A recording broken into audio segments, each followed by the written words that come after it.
ব্রাহ্মণ অব্রাহ্মণের বিবাহ হয় না, এটার মূল কারণটা কি? এর মূল কারণ হচ্ছে, যদি আপনি মনুষ্য চেতনা বা মানুষের স্বার্থ চেতনা, মানুষের সমাজ চেতনা, মানুষের পারিবারিক চেতনা, মানুষের বিজ্ঞান চেতনা, এইগুলোকে যোগ করেন, তাহলে মূলতই সে চাইবে ইনডিফারেন্ট থাকতে, তার সঙ্গে না মিশতে। যে বর্ণটা আমার নয় সেই বর্ণের সঙ্গে আমি মিশবো না।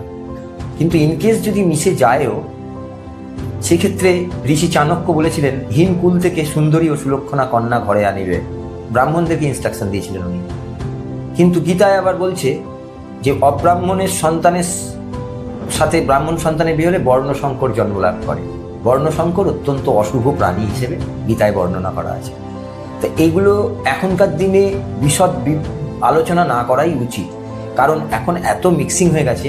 মনুষ্য এখন শুধু মনুষ্য হিসেবেই পরিচয় লাভ করে বেঁচে আছে। মনুষ্যের আলাদা আলাদা সমস্ত ধর্ম, ভাব, এই জাত, এগুলো নিয়ে ভাবনা চিন্তা করার মতন সময় এখন আর নয়, এবং ব্যাপারটা অত্যন্ত নিন্দনীয়। সেই জায়গায় বিশদ আলোচনায় না যাওয়াই ভালো। এগুলো মানুষের নিজস্ব ব্যাপার। অনেকেই তো এইখানে একটা জিনিস জিজ্ঞেস করার, অব্রাহ্মণ মেয়ে ব্রাহ্মণ পরিবারে এলো, তার যে সন্তান সে কি ব্রাহ্মণের স্বীকৃতি পাচ্ছে? সে ডাইরেক্ট ব্রাহ্মণের স্বীকৃতি পাবে। পাবে পাবে